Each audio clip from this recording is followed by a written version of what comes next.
Welcome to Magic Master Sets. Hello everyone.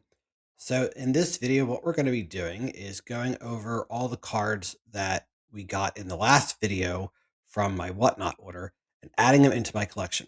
I did some preliminary things because I think this video is going to be kind of long and I'm going to do my best with editing and whatnot that I can just to reduce this down so it's not as dry and boring. But I also want to show you how I'm generally keeping track of what I have. Since I already have a lot of stuff in here, this is basically what I'm doing when I'm getting other stuff. And if you guys like this video and want to see me when I'm adding to my collection, let me know. I'll continue to make these. If you don't like these videos or whatnot, let me know because I won't make them when I'm adding them to the collection. We could just go over what I get when I get them. So I have a couple things already set up. I'm going to throw a picture up here quick because I have all the cards already here separated out by their sets and already have them in their numerical orders. I also have across the top all my tabs open for everything I need to start doing the searching and grabbing what I need as well to put everything in here into Rare Candy and also into my spreadsheet because I think the spreadsheet main page is still going to be pretty good. I'm going to keep this page, which has all of the dates of the sets, the set names, the set abbreviates that are on the bottom of the cards, the set symbols, which I had to go back and fix because they weren't on the last video and I showed you this. The numbers in the set, the number owned, the number that I need, and then the percentages basically of the completion of these. And then I have all of the other sets and the set symbols up here to make copies of. So basically, let's just get started. I'm going to try to do this as best I can. So just bear with me as we're going through. So the very first set we have is actually the one that we got that was free, which was the Fire Diamond. So the Fire Diamond is from the Classic 6 set. So I'm going to go back into Rare Candy. I'm going to go to my sets here. And then let me see if I can copy. I've never tried to copy. No, I can't copy that unless, well, I already have them out here. So I guess I'm just going to grab them from here. So again, just copy and paste. So I'm going to search for a set here. Classic 6 set. You know what? Because I'm searching my sets, not searching for a new set. There we go. So we have the cards in there. There would be the Classic 6 set. So if I click on that, now we can see it's showing me some details and some information for this. So this set came out for 21/1999. So that's the first thing I want to do is add that to my sheet here. So I'm trying to keep the sheet also in date order as well. So I'm going to insert. So let's add that in here. The set name, which I've already copied, so I can just paste that in there. And let's just make it look nice, capitalizing some stuff.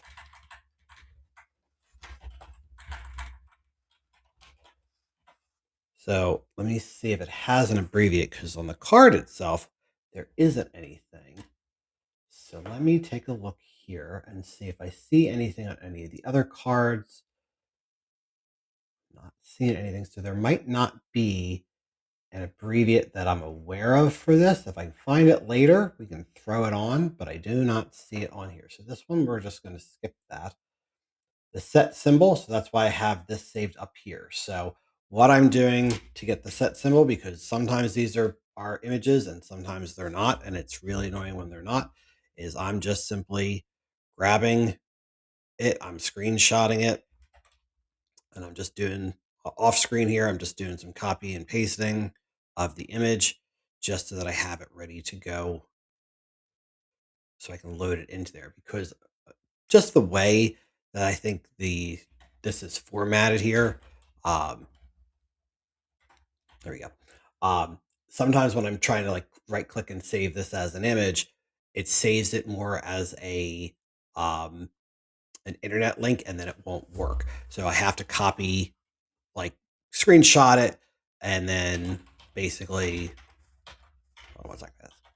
I gotta basically make it into a PNG from the screenshot and then just crop it down. So it is slightly annoying that I have to do it that way. But like I said, this is also like if any of you guys wanted to do things this way, this is how you could do it. So screenshotted it, brought up in just a simple paint, cropped out just the symbol from the rest of the screen, and then I'm going into the column there, insert image. Then I can browse within my downloads here. There's the image, and then it loads that image into there. So now, how many cards are in this set? So there's 350 cards in this set. And then let me see here. I have one card in the set. So what I want to do is I'm just going to drag this up so it'll copy the formulas over automatically for me. So with having 350 cards in the set and only one, I only have 0.29% of that one. But that's the only one I have for that entire set. So now I can close this out and I can close this out. So the next set we have here is the big score. I'm going to go over here. We're going to grab the big score. I'm going to need the image momentarily. Oh, what I forgot to do. I'm adding it to this, and I'm forgetting to do this part. So what we would do if you're new to Rare Candy is to track this set. You click the button, track this set. It then adds it into that list that you have. Now it says I have one. I was playing with this earlier, just trying to see which way I wanted to record this. I wonder if it still has the fire diamond in there. So let me just look real quick. It does. So it saved it. Even though I stopped tracking the set, it still saved it because I still had it in there. So I had already added it. Again, the way I was planning on doing the video wasn't going to work. So I just kind of restarted. So it's already in there, ready to go. So the card in its current condition is worth 53 cents. That's kind of cool. I got it as a freebie, so not a big deal. So now we're going to go back and we're going to work on the next set. So the next set is the big score. Let's take a look here. So this is it, Outlaw Thunder of Justice, the big score. I got a couple cards in this set. So let's first, we can get rid of this. So let's grab the image here. Alrighty, so now I can get rid of this too. I don't need that anymore. So when did this set come out? And I'll have to figure out the abbreviates. Oh, I have the abbreviates on the card. So when did this come out? This came out in 4/19/24. So it's going to go under here. 4/19/2024.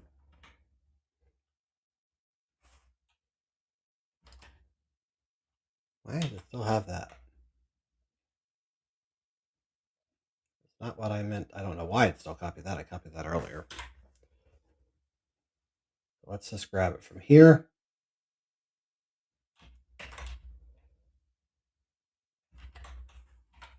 So let's see. So on these cards, they have it on there. So that's actually good. The abbreviate is just BIG. Awesome. So set symbol, insert, image, browse. There's a set symbol. Right. Next, it's going to be, there are 102 cards in this. 2 cards. We'll figure out how many I have after I add them. And then like I said, all I'm going to do is highlight these two here. And I'm going to bring these up so that it copies the formula over for me. So now let's get more into adding these cards in. I only have 3. So I'm trying to do this from somewhat of the lesser amounts to the higher amounts here. So first, track the set. Now the way we can do this is there's a couple ways I found with using this platform basically to search. I can either do it by the name, I can do it by the number on the card, or I can just kind of filter it basically using like the high value, low value, number, all that kind of stuff. What I found to be the fastest, honestly, is trying to just search the number, but sometimes it doesn't search the number correctly and you have to do it again. Or like this card, for example. So the first one I have is the Grand Abolisher. It's 0002. So sometimes you have to put that whole thing in. Sometimes you only have to put in just the 2. As you can see, that didn't come up. So let me just type in 2 and see what comes up with that. Then it's going to kind of show anything that kind of has a 2 in here. And I still don't see it in there. So then let's give it a shot and try O2 and see if that comes up. Now that, oh, I just saw it. It actually populated back and I didn't even see it. So there's our grand evolution. Now that is awesome. This is a $10 card. So as you kind of remember, I spent about $90 roughly because it was $39 for each of the orders plus the shipping, which I think was only like $5 or $6. So that is awesome that this is a mythic $10 card here. So it's actually going down. It used to be maybe about 50 cents more. So it's not too bad. So I'm going to put this into a penny sleeve and also into a top loader because I think that's pretty decent pricing on a card. Don't want it to get damaged, and hopefully it'll kind of retain value, maybe even go back up a little bit. So, all right. So what we're going to do is add to our collection. It is not a foil. I don't know. It is not a foil. So it's a normal raw, and we're going to add to the collection. And then we're going to go back. Again, I don't like I clicked on it to see the valuation and whatnot, just to get a little more detail. But you don't have to necessarily go into that. All right. So the next card we have is our memorial vessel. I'm looking at the number. Okay. So let's see if we can just type in 13. Yep. So again, not a hollow. So add to collection, normal. There we go. And that is added in as well. And then finally our land, which is 30, the number. Let's try that. There it is. Also not a foil. Add. So now that I have all those cards done, to just go back to the main screen. And this is where I'm just, when I know, obviously when I have a lot more, like the last set we have, we're going to have a bunch. I can just see the number there. So now I can go into here and I can put in that I have 3 of that. And now it'll calculate for me there. All right. So now let's move on to the next set. Let me just kind of clear up my stuff here. All right. So the next set is going to be our Duskmorn, Host of Horrors. So I'm actually going to get rid of all of these because since I can't copy any of the names on there and I already have the names for the set symbols, we're just going to go from the set symbols. So grab that. Let's go back to here. Let's search for this set in here.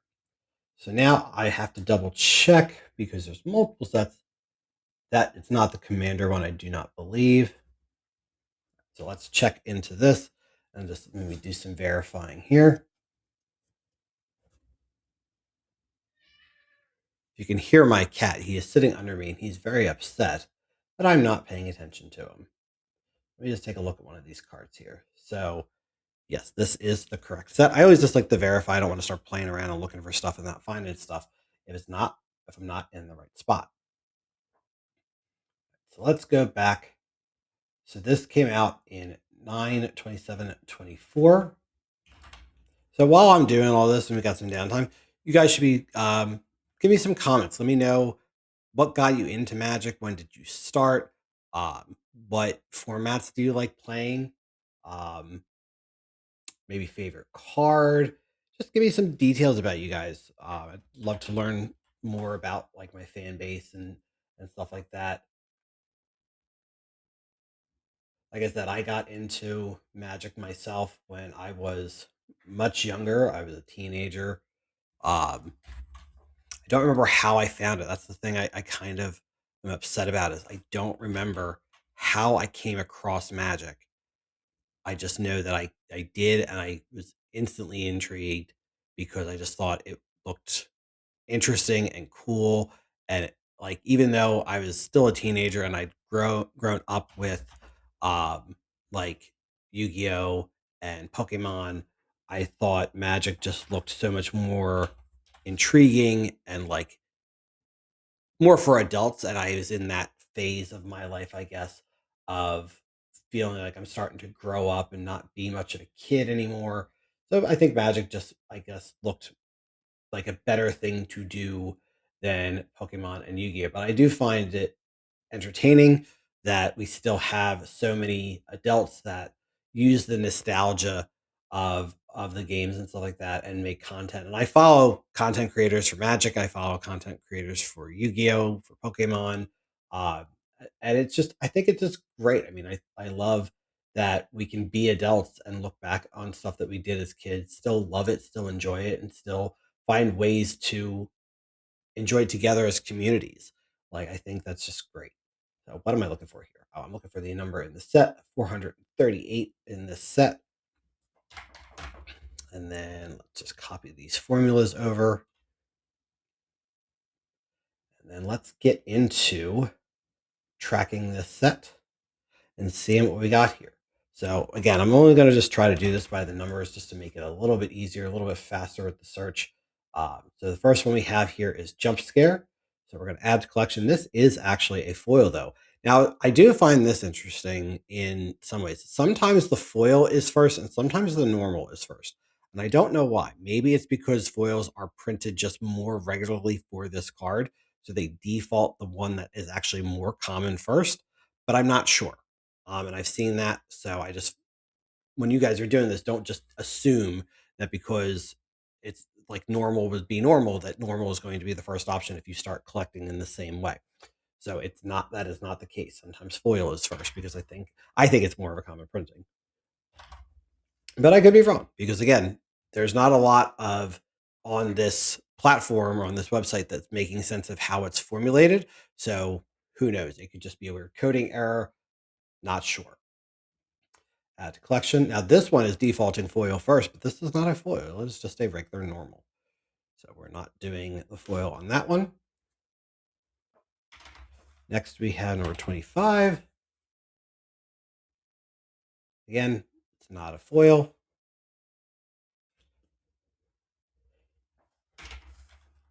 61. All right. This is a normal. So like I was saying in one of my other videos with this, the reason that I don't have this defaulting to like card ascending order, because like this obviously is showing first, because if I scroll down so much and then add the card and it will just jump me back up to the top and then I got to scroll more and more. And that's one thing that I'm finding annoying with this, because I'd rather just stay on that part of the page and then just kind of keep going down. Because sometimes if I, like when I was buying bulk, I'm going through a lot. I might have a bunch in the same number order, and it'd be really great if I could just stay in that one spot, just add, click, add, click, add, click. But it just resets me to the top, and that just kind of gets on my nerves. So I have to do it by the number order, and it just takes a little bit more time. So it's just a little weird glitch, and that is something I in my rant to them. I don't. It wasn't a rant. Like they were asking for feedback. I gave them my feedback, but uh, like if anybody here like is watching these, and you know anybody who works for Rare Candy, and it helps with any of this stuff. Like I'd love to talk to them because I would love to give my input because I like the website. I really do. I think it's a really good website for this purpose of collecting. I think it's really well organized, but obviously I think it definitely needs some work. It needs some things to improve it and make it even better than I think it is, because I think if they can make some of these improvements just overall in general, I actually think this would be a contender for TCG, for just ways of tracking cards and pricings and all that kind of stuff. So I definitely think they can make some major improvements, that would just overall make it better for the community as a whole. All right, so let's see here. The next one we have is 164. Normal on that one. No hollows really so far in this set of cards. Oops, didn't mean to go all the way back. Now I'm wondering, because I don't know the timelines of this. This card is called Manifest Dread. Is this a card that started the ability Manifest Dread, or is that just a coincidence? Like, I don't know. I have to do some research into that eventually at some point and see if I can find an answer on that. But I just thought it was interesting that the card is the same name as the ability. Normal. Here's one of the rares, I believe. 221. 17. Okay. I'm trying to remember also to check the pricings when I'm looking. I'm not always looking down, but most of these have been pretty commons and whatnot, so it hasn't been too bad. But I'm just trying to double check the pricings as well to make sure I'm sleeving up the stuff that needs to be sleeved up. Okay. Now this one might be because this is a mythic, the next one that's coming up here. Okay, $2. I think I'll throw this in a penny sleeve. I'm not going to throw it into a top loader. I will probably throw it into a penny sleeve since it's over that little. I think penny sleeves are good for anything that's maybe a dollar or more, just generally. That's my opinion. What is your guys' opinion on that? Like, if you're a collector, what do you at what point do you decide to put something in a penny sleeve? What point, pricing wise, do you decide to put it into like a top loader? Like, where is your range? Because it seems like from watching other content creators, everybody seems to just kind of do kind of their own thing, which is fine. I'm just curious what other people think in regards to when you should versus when you shouldn't put it into the appropriate type of sleeve and or top loader or however you want us to reference that. So Glimmer is the last one. Now, my only problem with these is they're double sided for like the token and then the creature aspect. So for me as a collector, what I've decided to do for my master sets is that if I have a double sided, I need two of them. I'm not like because when I put these in a binder, if it's a double sided one like this as a token, I want to have one of each pointing out so I can see them each. Now, I'm not doing that with the actual cards that are double printed where you can flip them over and whatnot. I'm not doing it with those, just because they're the same card with double-sided printings for like in their own aspect. These are actual to me, these are different because they all have different numbers and they're doing different things. So that's how I'm going to be doing this. Also, I'm not going to be doing master sets in the way that if there's a normal and a foil, I want both. I just want kind of one of each. But I do know that there are master set collectors that will go out and get one of each card and in each printing type. That is very dedicated to me. That would be like an absolute master set or a perfect master set where you literally have one of everything. I'm not aiming for that. I'm right now just aiming for regular standard master sets where I have one of each card. This is the next one. So this is Murder at Caraval Manor. So let's take a look. Copy this here.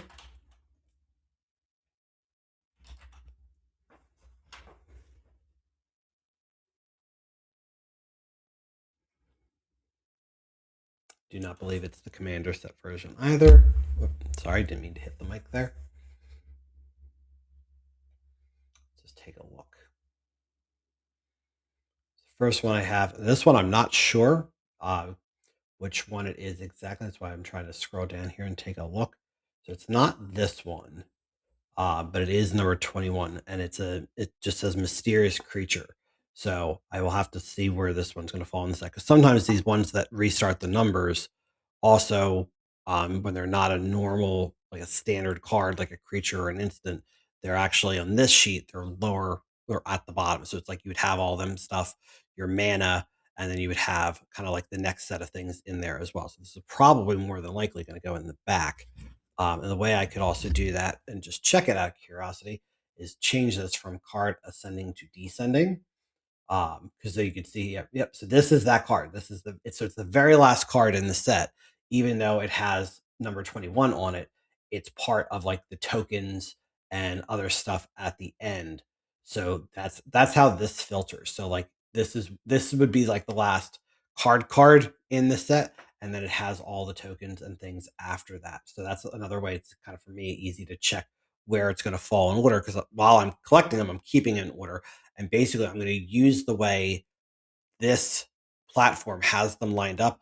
I'm going to use that as the way of like when I finally get binders, I'm going to put them in that order. So my thought for binders is I'm not going to get binders for sets until I complete them because to me I don't want to have binders laying around. I have a box right now. I can and the boxes take up a little less room because I can get a bunch more in the boxes than I can in binders. Plus, the sets are also different in size. Like some have 100, some have 300, some have five. Like they're all over the place with how many, like the binder size that I'm going to need. So I'm going to wait until I complete a full set, and then I'm going to then place them into binders. At that point, if I have them in top loaders, I'll take them out. But that's kind of my thinking, is that but that was kind of just my thought in general. Like, I don't want to throw money at a binder yet until I have the full set. Because since I have the app and I can go out to stores and use the app to kind of see what I need, I just think that would be easier than taking the binder with me and potentially maybe losing it, dropping it, damaging it, whatever the case is. But again, to anybody out there who might be from Rare Candy, one of the filters here, I think we should have, at least not that I can tell. Let's see here, unless they've updated it or something. No. One of the filters I think we should have up here is filter owned to not owned. So then this way I can kind of at a glance just look at the ones that I don't have in the collection at that point of like you could put them in alphabetical, numerical, whatever. Like maybe have it's like a double set filter of something where you can look at it in multiple ways. But it would be nice to have all your collection highlighted or vice versa, where all your collection's not there. So let's start tracking this set here. So we're going to click on that track set button. Now we have it in there. Did I add it into the list yet? I know I've been talking and whatnot. Did I add it in here already? I don't think I did. Say, nope, I didn't because the symbol's there. All right, so let's get this also added into our spreadsheet here. So let's get our image first.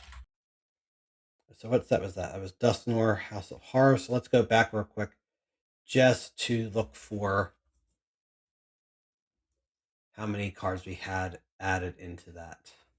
It didn't take me back to where I wanted. So let's go to my profile. I don't think profile. Yeah, profile is what I want.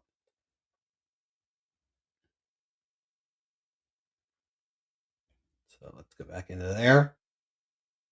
I have 15 cards in that one. Alrighty. So let's get back into the one we are currently working on. So we're already tracking the set. So now let's start adding these cards in.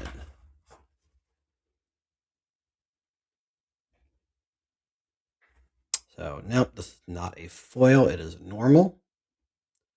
Now, I also have been thinking, like, if I come across the same card and I have a normal version and I find a foil, should I swap them out? I might.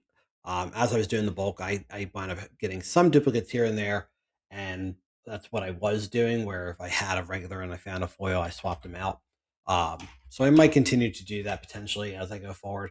I think I will only do it if, like, I buy a pack or I buy a deck or I buy just something where it's already there. I don't think if I am um, searching through bulk, I'm going to go through the process of checking. But if I just happen to come across it and wind up having it, then I'll do it that way. But I'm not going to go out of my way because, like I said, I don't want to have a complete master set with a normal and a foil. I'm just looking for one of each, so I'm not going to go out of my way for that. Let's see here, normal. Trying to make a pile with not knock anything over because I'm reaching across the other piles of cards I got. My desk is not that big in the way, like, it's very narrow, like from where I sit to the wall. It's really not that big. So I'm like kind of working with limited space. Plus I have my extra monitor over here, um, which is kind of like hovering over the desk. So to make it a little bit more tricky. This is normal.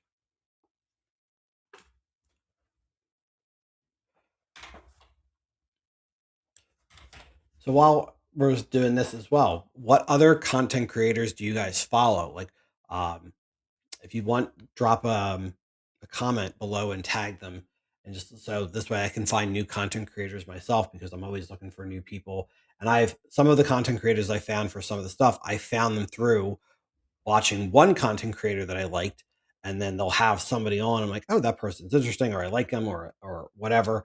And obviously, they're always promoting them and saying, go check them out. So if I think they're interesting enough, I definitely do. And I found some other content creators as well that I really have liked through doing that. I definitely need some more Magic content creators because I have a couple um, Yu-Gi-Oh content creators that I follow, and I have a couple Pokemon content creators I follow, and I like them and whatnot. And a couple of them make jokes. It's like this is the stuff you fall asleep to, and honest to God, it is because my wife needs to have the TV on to go to sleep, and she usually goes to sleep before I do. So usually I'm putting something like that on for her so that she can have that background noise and go to sleep. And then I'm up watching whatever it is. But then a lot of times I fall asleep watching it. And then I have to obviously, if I was liking the video, then I'm going back and be like, okay, now I got to figure out where did I fall asleep at and like kind of pick up where I left off for that, which has happened more times than not. And my wife has made fun of me. She goes, "Yeah, you were watching that, you fell asleep, and then I wake up to their next video or whatever." And sometimes the content creators, the one I have in mind specifically, he likes to yell a lot.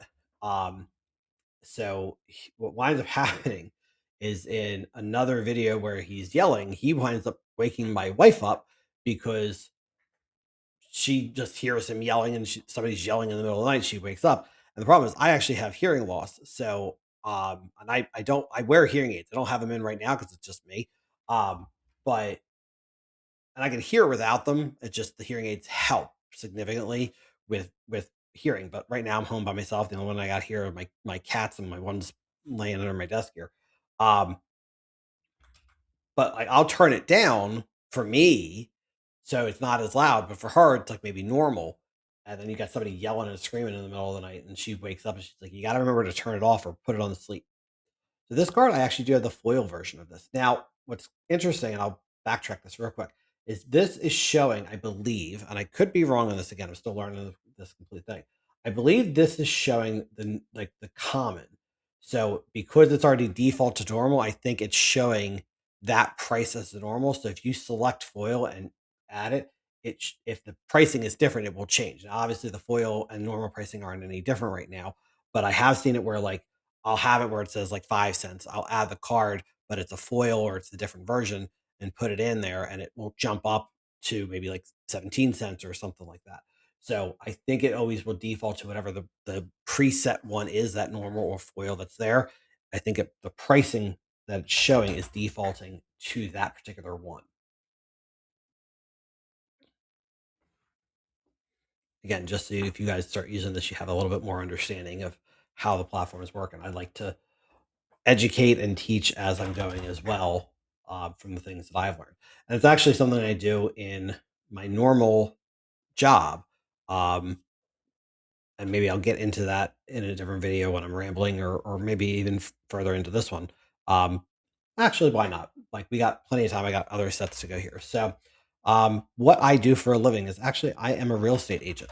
I work for a brokerage. I got my real estate license back in 2000. Why did that not come up? Hold on. I got my license for the state that I'm in. I got that back in 2018, and then where I live in my state, I butt up right to another state, and my company is licensed in both of those states because we're really close. Like literally where I'm at, where I live right now, I have two bridges, basically like right by me. That within less than 10 minutes of me leaving my house, I can be in the other state. So after a couple of years, I decided, hey, why not get my license in the other state as well? So now I did that and I got that in 2022. So I'm licensed, I'm a real estate agent. I'm a real estate agent in two different states, with my company. And I will say, I love my job. I really honestly to God do. And I don't think a lot of people can actually say that. I don't hear it much from people. Most people maybe like their coworkers, some people like their boss. Um, but I don't hear a lot that people say they love their job. And I can honestly say I do love my job. Now, it's like every job. There's aspects of it that have its annoyances and its problems and things that I wish could change. But the overall of it, I really like my job. I like what I do. I like helping people. And that's for me, I think helping people get into a home. or selling their home or whatever it is that they're trying to do, um, is a great way of doing that. I'm also realizing in here, I think I accidentally closed one of the tabs. So let me pause here real quick. Let me find that other symbol because that's actually the next one in the order that we need to do. So let's pause for a sec. Okay, I figured out why I didn't have that tab open. So the little next pile I have here, the reason I didn't have a tab open for the set symbol is I actually have already started in that set. So it's actually this set, the Street of New Capanina. That's the next set that I have here. So we're going to go into that one next. So I'm trying to remember where I left off because I just paused for a moment here with what I was talking about, which I know I was talking about my job. Um, and I think I was talking about how much I like it, which I honestly, like I said, I really do. Um, the way I got into this was me and my wife got married, and because we got married relatively early in the year that we got married, so we had gotten married, and we used the money basically that why is this not loaded? What? Oh, I got it in sets. We used the money that we got as like gift funds and stuff like that from the wedding itself to use and save up for our down payment. And then basically towards the end of the year is when we got started looking because we needed to save up a little bit more than what we already had. Because I mean we got a good amount of money from family and friends for our wedding, but we didn't feel like we had enough, so we continued to save up the rest of that year. And then towards the end of the year, we wound up meeting our agent who wound up helping us purchase our house. Who I love her. She is awesome. She's a bit older than me. She's about my parents' age, but we became great friends through that process. And she convinced me to get my license. And it took a couple of years for me to actually do it because I didn't think it was really a great idea to do it. Like when she kind of first like said it to me, because she was like, "Do you ever think about doing it?" I'm like, "No." Like it never was something that like crossed my mind in any way, shape, or form of something to do. So I looked into it and did some research, asked her some questions, and was like, "Yeah, it's not really something that's at the moment in the time of my life and where I was at. Like, yeah, this is not really something feasible to do." So I kind of ignored it, kind of put it on the back burner and whatnot. And it was a couple of years later that I something happened. I don't even remember what it was. Something happened, and I started thinking about it again, and went back and kind of did the same research that I had done before. I did it again just to see, kind of refresh my memory of why didn't I do this in the first place. And then I was like, "Yep, that's why I didn't do this in the first place." Um, but I remember saying to my wife, I don't think this is something that's feasible to do. And she's like, okay. But then I said to her, like, do you think it's ever going to be feasible to do? She said, yeah, probably not, because you have, like, at least where I am, and every state handles it differently because your real estate license is done on a state level. Um, it's just interesting how every state has their differences in what they do. But I had done the research into what I needed to do to get my license in the state that I'm in.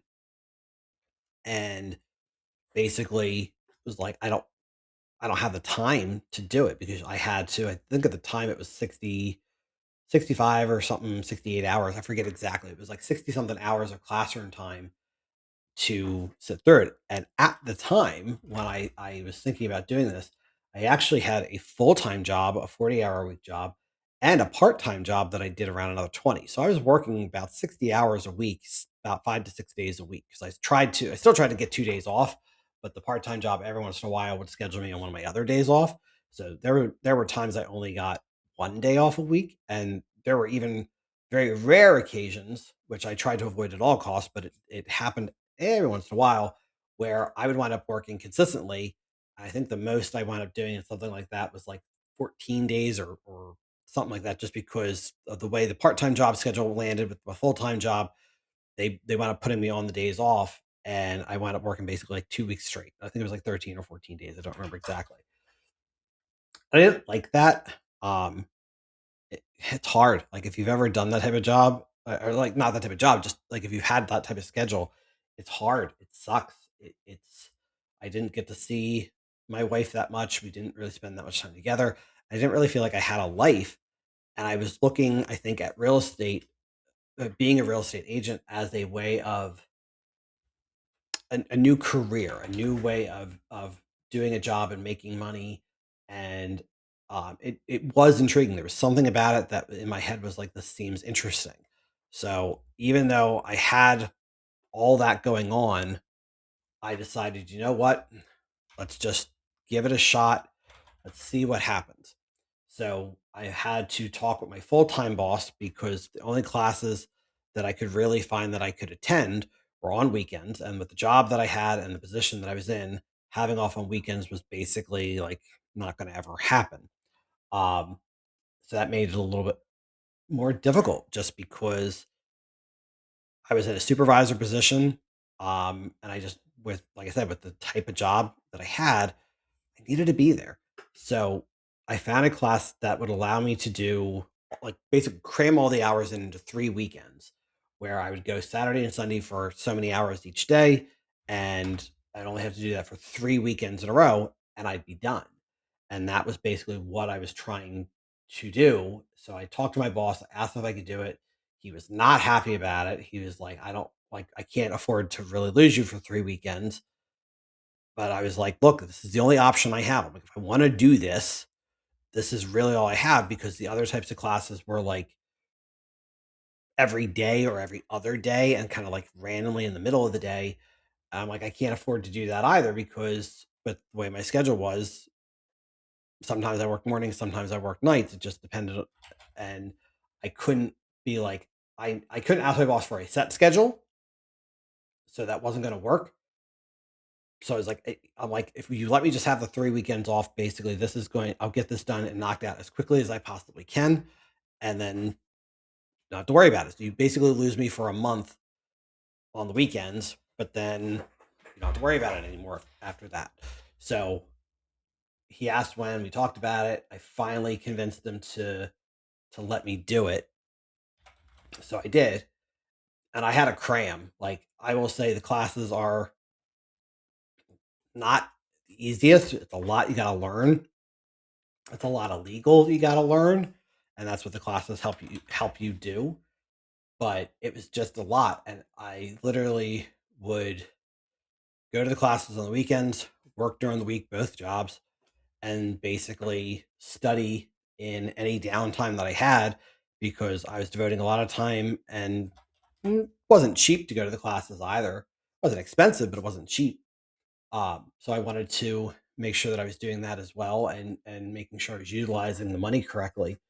So I just crammed and I passed the class by the skin of my teeth, which I found out much later that that's the classes are good, but the passing rate is um it fluctuates a lot, but a lot of what you learn in the classes, I hate to say, you actually don't really use all that much because the state just requires you to understand and know what you need to know, but it's not very practical information. It's not information you're using on a daily basis, I would say. So it doesn't the classes, at least where I'm at, just give you the knowledge you legally need, not the actual knowledge of how to do the job in a way, which is more what you think like, oh, I'm going to this training class for multiple hours. I'm going to learn how to do the job. No, actually not.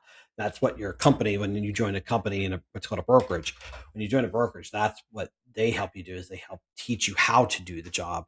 The state classes are just for you to get licensed basically. But I finally did it, achieved my goal, and I was very happy about it. I remember I went and took the test. I passed, and I got in my car and I called my wife first, my mother second, and the agent who helped me buy my house convinced me to do it. Called her third and told her what I did and what and I she had knew I was in the process of attempting to do it, so she knew that was potentially in the future to come. But it was just really good that we were able to stay in touch and she helped and guided me through that whole thing and answered a lot of my questions that I had. And again, she's still in the industry. She's gotten a little bit older, so she's kind of taken a different direction with her career in the way that she's handling things. So I don't see her as much. I don't get to talk to her as much, and we work for two different companies, and we're two different. We live in two different areas, so we don't unfortunately come across each other all that much. But I still appreciate her. I still call her. I wish her a happy birthday every year on her birthday, because what was really funny about that was our what's called a settlement day, the day you go to settlement and buy your house, and there's somebody selling the house, the day they sell it for me as a buyer, the day I bought the house, was her birthday.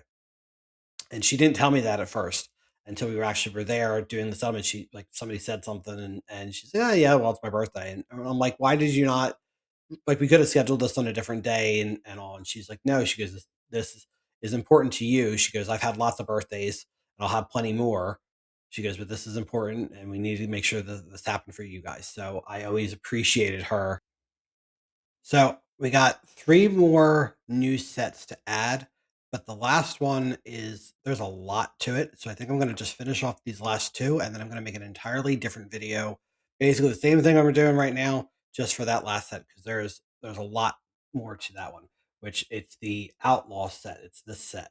Um, that's the one I got the most of because I opened the most packs of that. So I'm going to make the Outlaw set its own thing, like its own video, basically. So let's finish up with the last two here. There's not many for either of these. So let's search for this set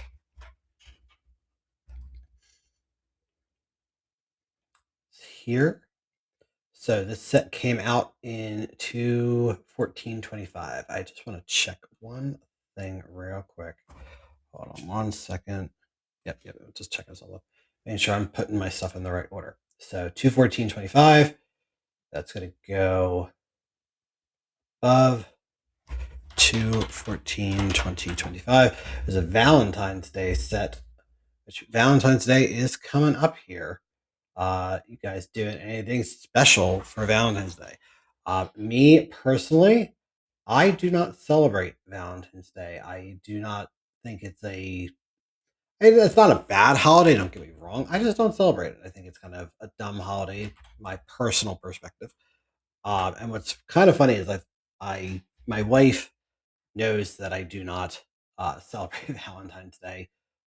We've never really celebrated it. I think the first year we were together when we were dating, I got her something, but I never really have since then. And I don't remember exactly the details. So if you know them, don't yell at me for it. But basically, it was something with the history of Valentine's, like where it came from.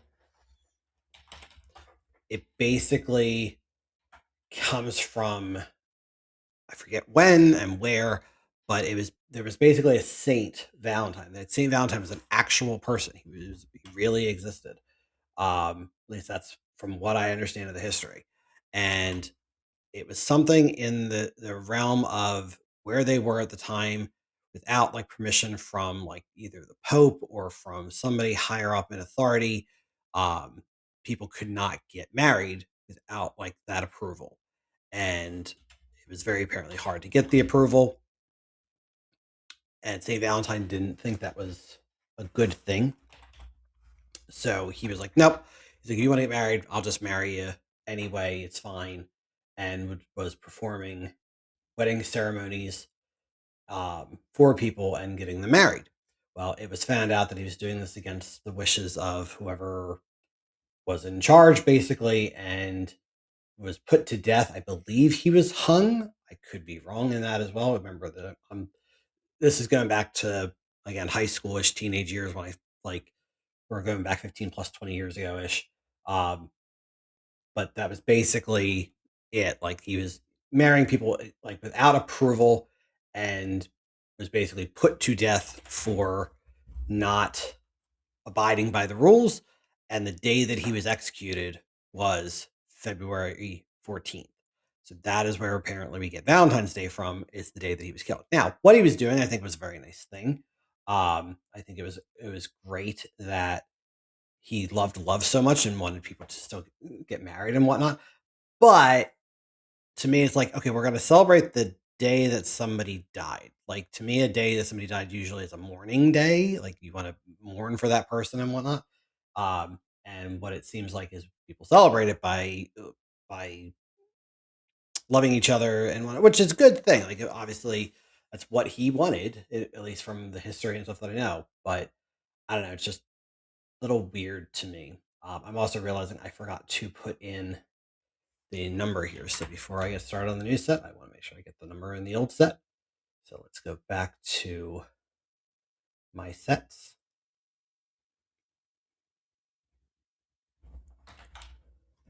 So I have 15 cards in that set.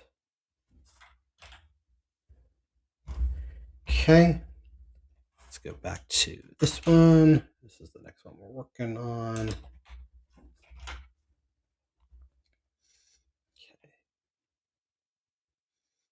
All right, so track this set.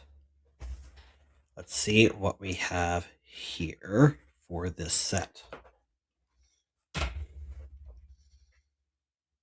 is our first one. But yeah, no, so like I said, I just don't celebrate Valentine's Day. Um, just never was a holiday that I particularly cared about. Plus, I was single most of my life.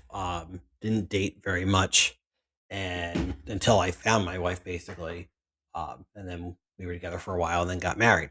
So I never really had a reason to celebrate Valentine's Day because I was always single for that very long time.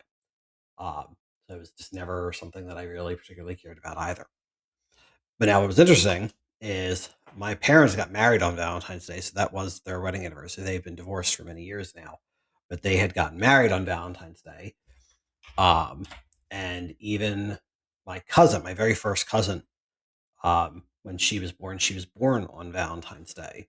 So my parents actually were on like a second honeymoon at the time when my cousin was born, and we couldn't get a hold of them because they were out of the country, and we didn't have any particular way to contact them. Not that it would have mattered; like they were on their vacation. Like they're not going to come back just because my aunt had her baby.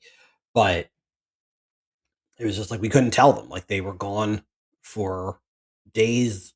Like they went away for like a week or 10 days or something like that. So I remember when my other aunt or uncle was one of them went to pick them up at the airport. It was like, oh, by the way, like she had the baby, which was also very interesting because I remember very early on they gave the like the due date for my cousin, and I remember that the due date was Valentine's Day, and I just always remember like thinking like, oh, that's just ironic that she might be born on my parents' anniversary, and then she actually came on her due date. I don't know of any other baby that's actually born on their due date that was not specifically like induced or something like that. Like it was not planned for her to specifically come on Valentine's Day, but she did. So I just thought that was kind of cool that happened. But I don't know. I got how did I get? I'm like, how did I get into Valentine's Day? And I'm realizing when the set came out, just random coincidences, random point. I'm like, what the heck? Yes, that's the one. Okay. This also, like I said, just verifying, trying to make sure I'm not getting myself distracted as well while I'm doing this.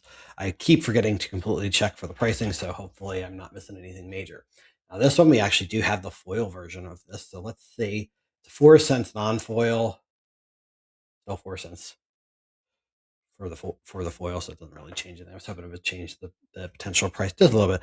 I didn't think it was going to be much. I just wanted to see if it was going to give it any variance in pricing from a non-foil to a foil. But we are almost done with this one. I think we only have 3 more left in this set here.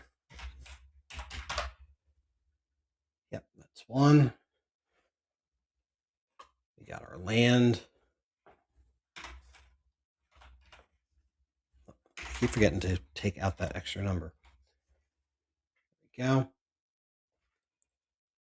Oh, another land, so actually 2 more. One's a token, looks like. 85. It's a swamp. There we go. If you can hear a weird buzzing, I have my phone on silent, but I have somebody calling me who I have not talked to in a while.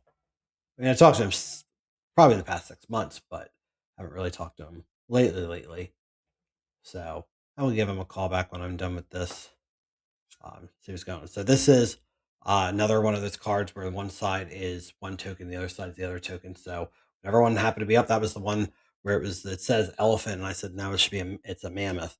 Um, because I'm picky about that. Because people are like, oh yeah, it's a big giant elephant. I'm like, elephants don't have hair like that. It's a mammoth. And I did hear that apparently that they've cloned mammoth. I don't know if that's true or they have the DNA or something like that. Apparently they want to try to bring them back. I don't know. I don't know how I feel about that. So let's remember to this time to put in the amount of cards I have for this. We have 14 for this set. To copy over the formula. Not want to grab formula. I don't know why. Just do it one at a time. There we go. So we have one more set, which is breaking news. So let's get some details on that one. I'm going to leave the other tab for Outlaw open. I will probably make that video if I have some time tomorrow. I will make it tomorrow. If not, I actually am not sure when I'm going to make it because I'm going away on Wednesday for a trip for a couple of days. I will not be home. So I'll have, if I don't make the video tomorrow for Outlaw, it won't get done for probably at least a week, if that, just because of my schedule. So this set came out for 1924. So there's another set that came out on the same day, which is the big score that we just did. So let's insert, just throw it below. It doesn't really make a difference. Just going to copy paste. We only have 5 cards for this set. So this video is almost over, guys. I appreciate you guys hanging out with me today and going through this. Again, if you liked this video, if you thought this was good and you kind of like watching me organize my stuff, please let me know. I'm happy to continue to do this because like I said, I'm still at least going to make the next video with the final set that we've gotten. But if this isn't something you guys really care about, I don't know, this one's a dollar. What is that, $1.84? Cool. If it's not something you don't like, let me know. Like, even if you don't like this kind of content or this type of video, hit the dislike button. I mean, I know most you never really hear that from content creator, hit the dislike button, but that's kind of how I'll know you guys don't like it, because I know it's something I'm probably going to potentially change for myself. I watch a lot of YouTube and other content creators, but because I do it on my TV at night while I'm laying in bed, a lot of times I don't get a chance to go back and like the video or even go back and comment or anything like that, because I'm just not watching it on TV, not on my computer or my phone. I'm not in the position to really do that because I don't have a way to like type out a comment or like even like scroll over to click on the like button. So I don't.